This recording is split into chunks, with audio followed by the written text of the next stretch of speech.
बिस्मिल्लाहिर्रहमानिर्रहीम। अस्सलाम नाज़रीन, मैं हूं इरफान हाशमी और आपको प्रोग्राम में खुशामदीद कहता हूं। व्यूअर्स, हुकूमत ने अडयाला जेल के दरो दीवार के ऊपर भी पहरे लगा दिए हैं और इन पहरों का मकसद यह है कि इमरान खान अपनी पार्टी के लोगों को आइंदा का लाएअमल जो है वो ना दे सकें। आपने इन पहरों को अली अमीन गंडापुर के एपिसोड के साथ मिलाकर देखना है तो आपको पता चल जाएगा कि इमरान खान के खिलाफ कितनी बड़ी साजिश की गई और पाकिस्तान तहरीक इंसाफ के अंदर वो कौन कौन से रॉन्ग नंबर्स हैं जो इस साजिश का हिस्सा बन रहे हैं। इमरान खान जेल से कॉल देते हैं कि तमाम लोग निकलें और इस दफा आपने हर सूरत डी चौक पहुंचना है, चाहे आपको 2 दिन भी लग गए, आपने हर सूरत डी चौक पहुंचकर अपना एहतजाज रिकॉर्ड करवाना है। अली अमीन गंडापुर एहतजाज रिकॉर्ड करवाते हैं और डी चौक से वो केपी हाउस गए, जिसके ऊपर पाकिस्तान तहरीक इंसाफ के अंदर से और पाकिस्तान की आवाम की तरफ से एक जबरदस्त किस्म का रद्द-ए-अमल आ रहा है। लोग अली अमीन गंडापुर के हवाले से और उनकी जो एफर्ट्स हैं उसके ऊपर उन्होंने एक बड़ा सा ना कांटा लगा दिया, एक रेड लाइन लगा दी है, क्रॉस लगा दी है और अब ये सवाल कर रहे हैं कि आप किसके कहने पर गए। तो इस तनाजुर में देखिएगा, तहरीक इंसाफ के लोग जो शेल खा रहे थे, बाहर मौजूद थे, उनके पास आइंदा का लाएअमल नहीं था। उस रात क्या हुआ, कमल शोजब, शौकत बसरा और नईम पंजोता और इसके अलावा जितनी भी क़यादत वहां पर पहुंची तो उन्होंने कहा कि जब तक इमरान खान अगला हुक्म नहीं देते ये एहतजाज जारी रहेगा। आपको याद है ना, फिर पाकिस्तान तहरीक इंसाफ के ऑफिशियल ट्विटर अकाउंट से भी यही कहा गया कि जो लोग इस जलसे को, इस एहतजाज को ख़त्म करने की बात करें तो उन सब के लिए पैगाम है कि ये एहतजाज उस वक्त तक जारी रहेगा जब तक इमरान खान जेल में से कॉल जो है वो नहीं देते कि इसको ख़त्म कर दें। लेकिन अली अमीन गंडापुर चले गए पेशावर, केपी असम्बली से उन्होंने जाकर खिताब किया और जो पहला उनका जुमला था जाने से पहले और जाने के बाद केपी असम्बली में भी और आज भी वो ये बात कर रहे हैं कि मुझे टारगेट दिया गया था कि मैंने डी चौक पहुंचना है और डी चौक पहुंचने के बाद हमने अपने उस हदफ को मुकम्मल किया और हम वापस आ गए। लेकिन जो लोग वहां पर शेल खा रहे थे उनके सामने क्या मंजिल है किसी को कुछ मालूम नहीं था और क्लियर लाइन ऑफ एक्शन जो है वो पाकिस्तान तहरीक इंसाफ की क़यादत की तरफ से नहीं लिया गया। एक डिफरेंस ऑफ ओपिनियन पाया जाता है और सब लोग इमरान खान की तरफ नजर जमा के बैठे हैं कि खान साहब इस बात का फैसला क्या करते हैं। ना सिर्फ पाकिस्तान तहरीक इंसाफ के अंदर से यह आवाज उठ रही है कि हमें इमरान खान की कॉल पर इंतजार करना होगा, देखना होगा कि आइंदा का लाएअमल क्या देते हैं, बल्कि पाकिस्तान के अंदर सोशल मीडिया पर लोग अब ये बहस कर रहे हैं कि अली अमीन गंडापुर को जज करने की बजाय इमरान खान की गुफ्तगू का इंतजार किया जाए, उनकी स्टेटमेंट आने दें और पता लग जाएगा कि अली अमीन गंडापुर ने ठीक किया या गलत किया। व्यूअर्स, आपने ना एक बात याद रखनी है कि तमाम चीजें ऐसे नहीं हो रही। अली अमीन गंडापुर का जाना और फिर हुकूमत ने ये जो पाबंदियां लगा दी हैं, यानी इमरान खान जब तक पैगाम नहीं देंगे अब इस एहतजाज का कुछ नहीं होगा। लोग डट जाते ना, अली अमीन गंडापुर वहां पे खड़े रहते और कहते कि जब तक इमरान का पैगाम नहीं आएगा हम बैठे हैं, उठाकर दिखाओ। आपको उठाकर ले जाते, क्या होना था, एक सूबे के वज़ीर आला को उठाकर ले जाते। इमरान खान ने तो आपको पैगाम दे दिया था कि हुकूमत जाती है, अली अमीन जाने दो, गवर्नर राज लगता है, लगने दो, लेकिन अब हम पीछे नहीं हटेंगे क्योंकि इन्होंने हमारे साथ धोखा किया। आपने ना कदम कदम पर उन तमाम लोगों की मदद की, आपने केपी हाउस जाकर उन लोगों की और उस नजरिए की मदद की, आपने केपी हाउस और केपी असम्बली में तकरीर करके एक वाज़े लाइन ऑफ एक्शन नहीं दिया, आपने उस नजरिए की भी मदद की और पाकिस्तान की तहरीक इंसाफ की जितनी भी क़यादत है, अब लोग ना जी एक क्लियर कट एक आंसर चाहते हैं इन तमाम लोगों से कि आइंदा का क्या प्लान है। हुकूमत ने तो जी अपना प्लान बना लिया कि इधर से आपने कह दिया कि खान साहब पैगाम देंगे और जेल के दरवाजे बंद हो गए। और जरा गौर करें किन किन मुकदमात के अंदर जेल के दरवाजे जो हैं वो बंद किए गए। खान साहब और बुशरा बीबी के जो केसेस को ना जी इससे पहले पहिए लगे हुए थे, लेकिन अब इन पहियों की हवा जो निकाल दी गई है और जब तक ये पहिए दोबारा से इनमें हवा नहीं भरी जाती ये मुकदमात आगे नहीं बढ़ेंगे। पहला मुकदमा है जी रोजाना की बुनियाद पर चल रहा था इमरान खान का, वो 190 मिलियन पाउंड रेफरेंस केस है और जिसकी समाअत बगैर कार्रवाई के 12 दिन के लिए इसे मुलतवी कर दिया गया है और आइंदा समाअत 19 अक्टूबर को होगी और एहतसाब अदालत के जज नासिर जवेद राना ने मुल्ज़िमान के वकला की समाअत मुलतवी करने की इस्तदा की। अब देखें, ये खान साहब की तरफ से दरखास्त आई और ऑब्वियसली, और मेरे लिए जो सवाल जो इंपॉर्टेंट है ना, खान साहब चाहते हैं कि ये जो फर्द जुर्म आयद करनी है और दीगर मामला तोशाखाना के, ये वकला चाहते हैं कि हाई कोर्ट से कोई फैसला आए और इस ट्रायल को कलअदम करार दिया जाए, इमरान खान की जमानत हो जाए। ठीक है, आपका एक लाइन ऑफ एक्शन है, लेकिन जो सबसे इंपॉर्टेंट चीज़ थी ना वो इमरान खान से मुलाकात थी। इमरान खान बताते कि अली अमीन गंडापुर ने क्या किया, सही था, गलत था। इमरान खान बताते कि आइंदा का लाएमल क्या होगा, इमरान खान बताते कि अगले 15 दिन पाकिस्तान की अवाम ने किस किस्म का कोर्स ऑफ एक्शन अपनाना है, लेकिन आपने वो रास्ता, वो जो पुल था, वो अपने हाथों से ही उसको आग लगा दी।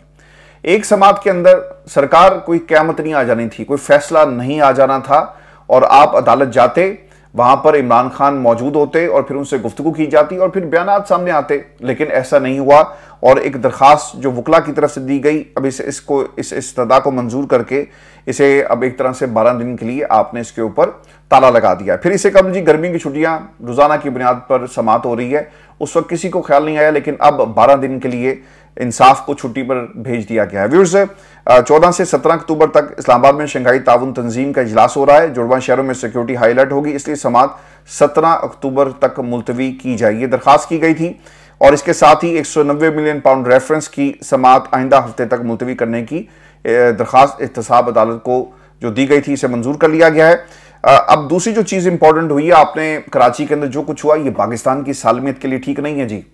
और दुश्मन हमारे घर के अंदर जो असल दुश्मन है उस पर आपकी तवज्जो होनी चाहिए, लेकिन जो हमारे पाकिस्तान की जमहूरियत के सज्जन हैं और जमहूरियत के दुश्मन हैं, वो क्या कर रहे हैं, वो उनकी तवज्जो कहीं और है। वो उनकी तवज्जो इस वक्त इक़्तिदार की तरफ लगी हुई है और बेनिफिशरी कौन कौन इस निज़ाम का होगा, इसकी तैयारी की जा रही है। व्यूअर्स, सुपरिटेंडेंट अडयाला जेल, और उन्होंने एक ख़त लिखा है पंजाब हुकूमत को और वहाँ से भी ख़त आया, और दोनों ने एक दूसरे को बताया कि हालात कितने ख़राब हैं, लिहाजा जो कार्रवाई है मुलाकातों वाली, इस मुलाकातों की कार्रवाई को बंद कर दिया जाए। और ये सिर्फ एक फ़र्द की मुलाकात के लिए इन्होंने तमाम जेल के अंदर जितनी भी मुलाकातें हो रही थी अगले 15-20 दिनों के लिए इन तमाम मुलाकातों के ऊपर पाबंदी लगा दी है। व्यूअर्स, खबर के मुताबिक दरखास्त के साथ होम डिपार्टमेंट पंजाब का आईजी जेल खाना जात और सुपरिटेंडेंट अडयाला जेल को 6 अक्टूबर को लिखा गया खत भी मुंसलिक किया गया है।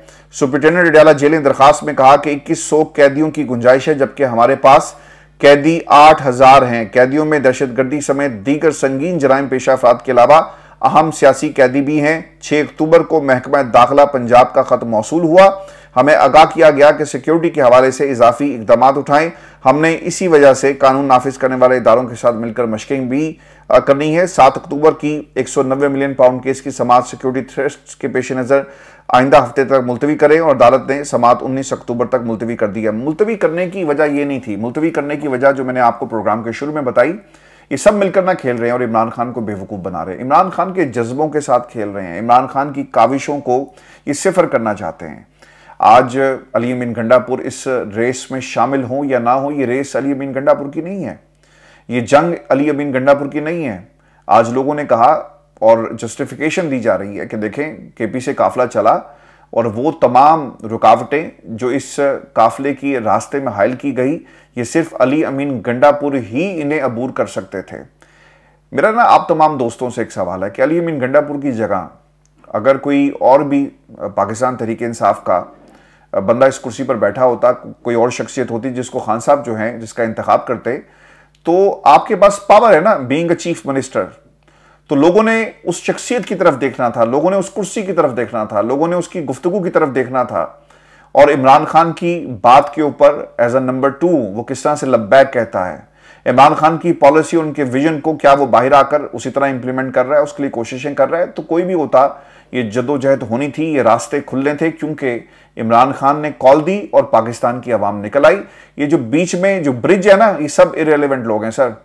पाकिस्तान की आवाम का ताल्लुक कैदी नंबर 804 से है। और अब ये बात सिर्फ पाकिस्तान तरीके इंसाफ के लोगों को नहीं, बल्कि हुकूमत को भी अभी खतरा लग रही है। तरीके इंसाफ के लोग पता क्यों परेशान हो गए, उन्हें ये लगा ये कि यार अली अमीन गंडापुर के खिलाफ सोशल मीडिया के ऊपर बात हो रही है। सर ये लोग अपना ना दिल खोल के आपके सामने रख रहे हैं, कोई इसके अंदर पटवारी नहीं है, मैंने कभी ये लफ्ज इस्तेमाल नहीं किया, कोई हुकूमती, कोई पाकिस्तान की एस्टेब्लिशमेंट का माउथ पीस नहीं है, ये पाकिस्तान की आवाम है। लोग कराची से आए, इस्लामाबाद की सड़कों पर और शल खाते रहे, लेकिन क्यादत गायब। और क्यादत क्या जी, वो शावर लेने चली गई केपी। मेरे ना ये जो जज्बात हैं, मैंने पाकिस्तान में तहरीक इंसाफ के लोगों ने मुझे बहुत सारों ने अप्रोच करके ये भी कहा कि सर जरा हथौला रखो और आप इससे पहले कि कोई अपनी राय कायम करें, लोग आपको सुनते हैं, तो हमें देखना ही होगा कि खान साहब क्या कहते हैं। सर खान साहब ने क्या कहना है, आपने तो रास्ता वो पुल ही उसको आग लगा दी। वकील जाकर मिले, उन्होंने कहा जी सर 15, 16, 20 दिन दे दें, बड़ी मेहरबानी है। जब इमरान खान के पैगाम से आप जब मंसूब करेंगे 15 दिनों के अंदर तो लुट चुका होगा ये पूरे का पूरा काफिला, लुट चुका होगा पाकिस्तान, और फिर आप ना अपनी वजारतों को लेकर बैठ जाइएगा। ये सिर्फ एक वजारत का मामला नहीं है, ये हमारे बच्चों के मुस्तकबिल का मामला है। पाकिस्तान की अवाम अगर कराची से चलकर इस्लामाबाद शेल खाने के लिए आएगी तो जस्ट इमेजिन करें, पाकिस्तान की अवाम इमरान खान के लिए अपनी जान तक देने के लिए तैयार है, और ये सिर्फ अपनी कुर्सी और हुकूमत के पीछे पड़े हुए हैं। सर क्या जाता अगर अली अमीन गंडापुर को गिरफ्तार कर लिया जाता? सर जब आप इतने बड़े लेवल पर आपके ऊपर जिम्मेदारियां हो ना, तो फिर आपको कुर्बानी भी अपने मनसब के मुताबिक देनी पड़ती है। जुल्म क्या है? जुल्म यह है ना कि किसी को कत्ल कर देना, आपने ये सुना होगा ना डेफिनेशन के, जुल्म क्या है जी? किसी को कत्ल कर दिया, बहुत जुल्म हो गया। जुल्म ये नहीं है, जब किसी चीज को उसका असल मकाम नहीं दिया जाता तो जुल्म सर शुरू हो जाता। यही हुआ उन जज्बों के साथ, उन पाकिस्तानी अवाम के साथ जो सड़कों पर मौजूद थी और जिन्होंने इमरान खान के लिए बाहर आकर अपनी जो कोशिश की, जितनी भी रुकावटें थी उन्हें हटाकर वो डी चौक पहुंचे। लेकिन कोई ये कहे कि डी चौक पहुंचना था, बस काम खत्म हो गया। तो हमें अपने रवैयों को देखना होगा पार्टी के अंदर। मुझे ना मेरा ख्याल है कि 1 या 2 लोगों ने इसके ऊपर हमारे इस पूरे तज्जिए के खिलाफ गए, उन्होंने कहा, और वो मुकम्मल नहीं गए, उन्होंने ये कहा कि इमरान खान के बयान का इंतजार किया जाए और हमें किसी भी अपने जो जजमेंट है उसको नहीं देना, इंतजार करें। इमरान खान का प्लान 15 दिन के बाद वही होगा जो आज 15 दिन, उस 15 दिन से पहले है, कि हमने इस हुकूमत को किसी तरह भी इनका वक्त जो है पूरा नहीं होने देना। व्यूअर्स, पाकिस्तान तहरीक इंसाफ के पास क्या ऑप्शन है? खान साहब से मुलाकातें और सिक्योरिटी थ्रेट्स के ऊपर ये जो खेल खेला जा रहा है, अब तहरीक इंसाफ को फैसला करना है, अली अमीन गंडापुर को फैसला करना है, अब असद कैसर को फैसला करना है, बैरिस्टर गोहर को फैसला करना है, शेख वकास अकरम साहब को फैसला करना है, तमाम लोगों को फैसला करना है। इकट्ठे बैठो और ये एक प्रेस कॉन्फ्रेंस करें पाकिस्तान तहरीक इंसाफ। ये मेरा आपको ना एक ब्रादराना मशवरा है, आप तमाम लोग बैठें और पैगाम इमरान खान का जो 15 दिन पहले दिया गया था वो दोबारा दें, और आप अगर फ़लस्तीन के हवाले से कोई ऑल पार्टीज कॉन्फ्रेंस बुलाई जाती है उसमें जाकर एहतजाज रिकॉर्ड करवाएंगे। सर ना तो फ़लस्तीन वालों का को फ़ायदा होना है और ना ही आपके कॉज का फ़ायदा होना है। और अगर आप हुकूमत की इस तहरीक से हटके बात करें कि जनाब हमने बड़ा कारनामा सर अंजाम दे दिया, तो सर ये कारनामा नहीं है किसी से जाकर नाम मिलना और कहें कि इससे ज़्यादा हम कुछ नहीं कर सकते। सब बैठे प्रेस कॉन्फ्रेंस करें और उस प्रेस कॉन्फ्रेंस में अब तक जितनी भी डेवलपमेंट्स हुई हैं तमाम लोगों को एक पेज पर लिया जाए और पता तो चले ना कि इमरान खान ने जो बात कही है, आप लोग क्या उस बात के ऊपर भी कंसेंसस डेवलप करने में कामयाब हो पाते हैं या नहीं हो पाते। व्यूअर्स, हुकूमत की तरफ से जो प्रेस कॉन्फ्रेंसेस की गई, मैं तो जी मुकम्मल तौर पे बाइकआउट करके बैठा हूँ हुकूमत की प्रेस कॉन्फ्रेंसेस का। पहले उत्थे बोल देने, फिर असी भी उन्होंने गल करी ना। I think this is not fair with the people of Pakistan and specially you guys जो अपना वक्त कीमती निकाल कर जो है, तो इस वक्त जो खबरें पाकिस्तान का मीडिया नहीं चलाता, हम आपके सामने रख रहे हैं। अली अमीन गंडापुर के मुताबिक उन्होंने एक इंटरव्यू दिया, Imran Riaz was there, good to see him, बहुत ज़बरदस्त अंदाज में इमरान वॉज देयर, और उसकी एक तस्वीर मैंने देखी, खुशी हुई देखकर कि हंसता बसता एक ऐसी शख्सियत, मुस्कुराती हुई शख्सियत जो है वो अली अमीन गंडापुर से जाकर मिली। मैंने इमरान को हमेशा मुस्कुराते हुए देखा है। मैं इमरान को उस ज़माने से जानता हूँ when he started his career as a reporter, as a crime reporter, और उसके बाद ये पॉलिटिकल बीट, नवाज शरीफ नून लीग की जो बीट थी इमरान ने शुरू की, और रायवेंट हमने धूप में खड़े होकर कई दिन रिपोर्टिंग की है। बहुत हमारी एक लंबी हिस्ट्री है।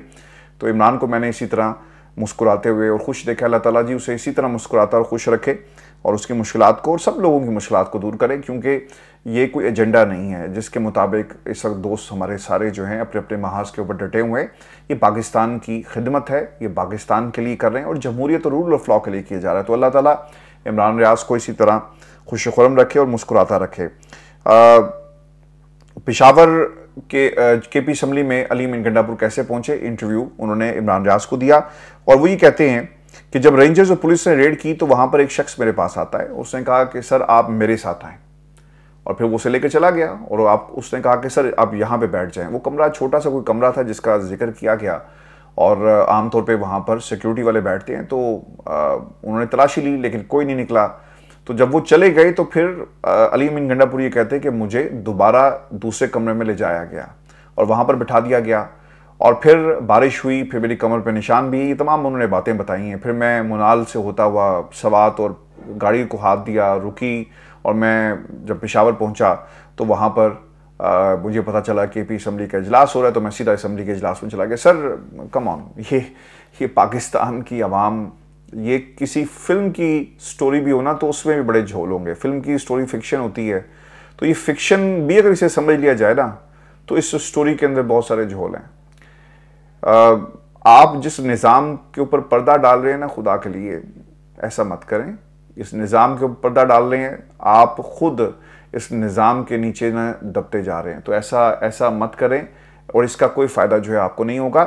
जिन लोगों ने आपके साथ ये सलूक किया, और इससे पहले भी एक रात आपके साथ जो कुछ होता रहा ना, सहाफ़ियों को कम से कम मालूम है, जो खबर सहाफ़ी हैं उन्हें पता है कि उस कमरे में क्या हुआ, किस मैस में रखा गया, क्या हुआ। आप ना माने ना बताएं अलग बात है, पाकिस्तान की आवाम को भी पता है कि आपके साथ क्या हुआ, क्या कहकर भेजा गया। यार पूरी तकरीर के अंदर आईजी से बात ही नहीं आगे निकली। अब ये मुनाल, और मुनाल से सवात, और सवात से पेशावर, तो ये हमें तमाम बातें जो है कही गई, लेकिन कौम ये जानती है अली अमीन गंडापुर आपके साथ क्या कुछ हुआ, और आप अगर कॉम्प्रोमाइज हैं या समझते हैं कि इस रास्ते पर नहीं चल सकते, तो खान साहब से मुलाकात करें, उन्हें कहें कि क़यादत जो है बदल लो, किसी होर नूं ले आओ, मैं इत्थे तक ही ताड़ा जड़ा साथी सी। तो this is what the nation wants from you, क्योंकि this is not only your effort, ये पूरी कौम की एफर्ट्स हैं, और आप जैसे दोस्त जो हैं आपकी एफर्ट्स हैं, मैं उन पर I am nobody to criticise that, लेकिन जो कुछ हमने देखा, हम ये हक रखते हैं, हमारी एक अपनी राय है, गलत भी हो सकती है, आप उस पर दोस्त कमेंट करें, लेकिन आपने जो कुछ किया और जिस तरह से आप कुछ लोगों को बचा रहे हैं, उनके नाम नहीं ले रहे, ये सैड रियलिटी है, ये दुख की बात है। आपको गिरफ्तार कर लेते ना तो पाकिस्तान की आवाम ने आपके साथ पहले भी खड़ी थी, आपके साथ जिस तरह खान साहब के साथ खड़ी, आपके साथ भी खड़ी होती, और आपको भी वही आपके दिफा में इस वक्त गुफ्तगू हो रही होती। लेकिन उस्मा बुखारी जैसे लोग, और फिर पता नहीं कौन कौन से, मैं तो इनके नाम भी नहीं लेना चाहता, it's just a waste of time, वो आपके खिलाफ बातें कर रहे हैं। नुकसान किसको हुआ, कोस को हुआ। व्यूअर्स, मैं आपको ना ये खबर, इस वफा के रास्तों पर पाकिस्तान का हर बच्चा जो है, कुछ विजुअल्स हमने देखे जिनमें बच्चों को भी गिरफ्तार करके जेलों में बंद किया गया, उन विजुअल्स की क्या हकीकत है, इस पर मैं ज़रूर जो है आने वाले वीडियोस के अंदर आपके सामने तमाम हक़ाइक़ रखूँगा। लेकिन अलीमा खान, आप तमाम लोगों को अलीमा खान के लिए आवाज़ बुलंद करनी चाहिए, आपको डॉक्टर फौजिया के लिए आवाज़ बुलंद करना चाहिए। अब जो उनकी जो तीसरी बहन है वो भी इस वक्त मैदान में आ गई हैं जी, और जिस तरह से उन्होंने आज गुफ्तगू की है, कौम को पता चल रहा है कि खान साहब सिर्फ अकेले ये जंग नहीं लड़ रहे, बल्कि उनकी तमाम बहनें, पूरा घर जो है इस वक्त जमहूरियत और आइन की जंग जो है वो लड़ रहा है। मैंने इससे पहले भी कहा था कि मैं मरूसियत के बहुत सख्त खिलाफ हूँ, लेकिन अगर पाकिस्तान तहरीक इंसाफ के अंदर बहुत सारे रॉन्ग नंबर्स हैं और आप मंजिल का तयन नहीं कर सकते, और जब मंजिल का तयन नहीं होगा तो फिर आप अपनी मंजिल तक कैसे पहुंचेंगे, रास्ता क्या इख्तियार करना है, क्या दुश्वारियां होंगी, उनको कैसे कैटर करना है, कैसे आप उनको अबूर करके आगे जाएंगे, मंजिल नहीं पता लगेगी। तो पहले लोगों को एक प्लेटफॉर्म पर लेकर आएँ, और क़यादत जो इस वक्त चाहिए वो किसकी होनी चाहिए, इसके ऊपर ज़रूर जो है खान साहब को सोचने की ज़रूरत है। अब वकील फैसल चौधरी साहब अजी आ गए हैं, इससे पहले फैसल चौधरी फवाद चौधरी साहब के भाई हैं, मैं इन पे भी क्रिटिसाइज़ नहीं करूँगा। फवाद चौधरी मैंने उनकी ओवर द ईयर जो है वकालत को भी देखा, बहैसियत इंसान भी मैं उन्हें जानता हूँ, बहुत अरसे से जानता हूँ, और जितनी ये पार्टीज़ बदल के आए, मैं आपको ना गुड फेथ में ये बात बता रहा हूँ। तो फैसल चौधरी क्यों आए और उसका नुकसान होगा या फ़ायदा होगा, ये भी पाकिस्तान तहरीक इंसाफ को इस बात का फ़ैसला जो है वो करना है। अब जी फैसल चौधरी ने अदालत में गिरफ्तारी गैर कानूनी करार दी है, और वो ये कहते हैं कि इसे गैर कानूनी अदालत डिक्लेयर करे। अलीमा खान को गिरफ्तारी के एक रोज़ गुजरने के बाद पेश नहीं किया गया। प्रोसिक्यूटर ने भी कहा कि मौके से कुछ बरामद नहीं हुआ। प्रोसिक्यूटर ने कहा कि अलीमा खान ने इश्तियाल दिलाया। अच्छा, जिन्ना को वो इश्तियाल दिला रही हैं ना, आप वो वीडियो जाके देख लें, बड़े खामोशी के साथ, मुस्कुराते हुए चेहरे के साथ वो वहाँ पर मौजूद थी, लेकिन उन्हें कहा जाता है कि जनाब ये इश्तियाल दिला रही थी। अब व्यूअर्स, एक तस्वीर के बारे में मैं आपको बता दूँ, और ये तस्वीर फजलुर रहमान एक तरफ बैठे हुए हैं, उनके साथ बैठे हुए थे बिलावल जरदारी, और फिर शहबाज शरीफ साहब, और फिर उसके साथ नवाज शरीफ साहब और आसिफ अली जरदारी, तमाम लोग बैठे हुए हैं और एक पैगाम भेजा गया है। आज ये फ़लस्तीन की आड़ में इस प्रेस कॉन्फ्रेंस, इस ऑल पार्टीज कॉन्फ्रेंस की आड़ में क्या करने जा रहे हैं। इतलात ये हैं जी कि ये आखिरी मार्का है और अब फजल रहमान को तमाम लोग बैठकर समझाएंगे, जिनमें आसिफ अली जरदारी, शहबाज शरीफ, नवाज शरीफ होंगे, और वो कोशिश करेंगे कि आईनी पैकेज के हवाले से ये वोट जो है उनकी झोली में डाल दिया जाए। मैं आपको मुसलसल ये बता रहा हूँ कि ये 15 दिन पाकिस्तान की तारीख का तयन करने जा रहे हैं और मुस्तकबिल का भी तयन कर देंगे कि अब आने वाले दिनों में हमारी कैसी हुकूमत होगी और किसका राज होगा। अगले 3-4 साल खान साहब के लिए कैसे गुजरेंगे, उनके मुकदमात का मुस्तकबिल क्या होगा, क्योंकि खान साहब ने मुज़ाकरात की मेज़ पर इनके साथ बैठना नहीं है। अदालतें, अगर जो वाहिद सहारा है पाकिस्तान की आवाम का, अगर आपने उसे भी मिसिंग पर्सनस की लिस्ट में डाल दिया तो फिर इंसाफ कौन देगा। तो आज की जो मीटिंग है बहुत ही इंपॉर्टेंट है और ब्रेक थ्रू हुकूमत ये कह रही है कि हो जाएगा। फजल रहमान साहब को मुसवदा दे दिया गया, फजल रहमान की पार्टी मुसवदा तैयार कर रही है और इस मुसवदे के साथ अगर आईनी अदालत का क़याम मुल्क के अंदर हो जाता है तो फिर पाकिस्तान तहरीक इंसाफ के लिए मज़ीद मुश्किलात जो हैं वो बढ़ जाएंगी। व्यूअर्स, ये आज की नशिस्त थी हमारी। अपने कमेंट ज़रूर भेजिएगा, चैनल को सब्सक्राइब करना मत भूलें। इजाज़त दीजिए, अल्लाह निगहबान।